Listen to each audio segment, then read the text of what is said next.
shit. But to that point, there's been like we know from the beginning, we walk a fragile line. We know from the beginning that shit wasn't great.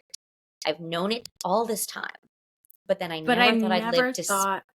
yeah, I'd live to see it break. I'm sorry, Yeah. what?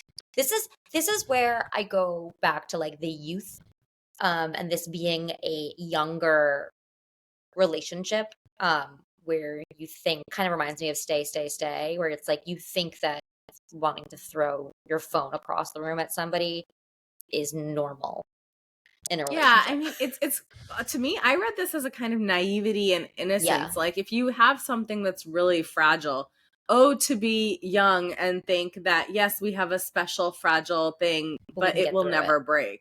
Yeah. I feel like at some point you become a little jaded and you say, like, oh, this is a fragile thing. Surely it will break. Like, I'm just waiting for it to break. Right. But she's not there yet. She's like, I have this beautiful fragile thing, and yes, it was delicate, but I never thought that it would actually break.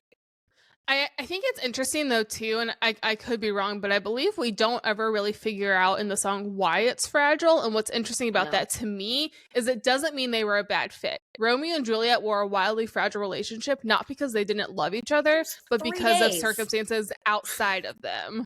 Yes, okay, I mean, it's 3 days. But it wasn't that, like, oh, they were a bad match. I'm just shitting on all the books that I read in high school. I'm like, why did you have us read these ridiculous relationship books when they are just so inappropriate? Star-crossed lovers. Yes, okay, you can't fight the stars. The fates. The planets and the fates.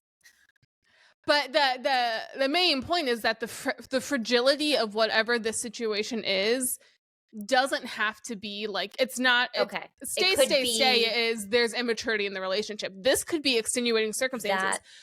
It could be, if we're taking it as Taylor's a speaker, yeah, it could be that Taylor's getting famous, at this point, and that can be a hard thing to navigate if we take Taylor as the person. It could be a Midnight Rain or a 'Tis the Damn Season thing, where it's like, well, I really love you, but I really want to pursue my career, and we have two different, like, physically different paths that we want to, like, it doesn't have to be their relationship. Got it. That's many reasons why fragility exists.